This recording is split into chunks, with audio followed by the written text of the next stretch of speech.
اعوذ باللہ من الشیطان الرجیم بسم اللہ الرحمن الرحیم السلام علیکم ورحمۃ اللہ وبرکاتہ۔ جیسا کہ آج پورا عالم اس بات سے بخوبی واقف ہے کہ ایران اور غدار اسرائیل کے بیچ میں ایک جنگ چل رہی ہے، سب سے پہلے اللہ تعالیٰ سے ہماری یہی دعا ہے کہ اللہ تعالیٰ ہمارے رہبر معظم آیت اللہ سید علی خامنہ کو اپنے حفظ و امان میں رکھے، ہمارے رہبر کو وہ طاقت و قوت عطا کرے جس سے وہ دشمن کے ساتھ لڑ سکے اور دشمن کا نام و نشان ختم کر سکے۔ تو حال ہی میں رہبر کا ایک فرمان سامنے آیا، ایک دلچسپ فرمان ہے یہ، جس میں رہبر فرماتا ہے کہ اگر میں شہید بھی ہو جاؤں گا تو رونا نہیں، خوش ہونا، چونکہ میں آخرت میں اس حالت میں جواب دے سکوں گا کہ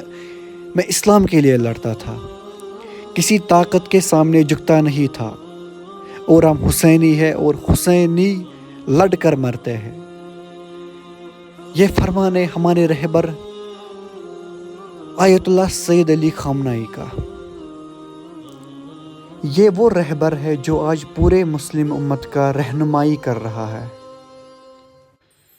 اور پوری دنیا میں اگر ہم دیکھیں، ایران وہ واحد ممالک ہے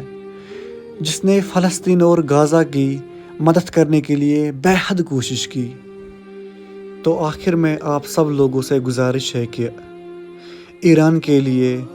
اور ہمارے رہبر آیت اللہ سید علی خامنہ کے لیے جتنا ہو سکے دعا کرے، کیونکہ یہ واحد ایک ممالک ہے جو آج باطل کے ساتھ لڑ رہا ہے۔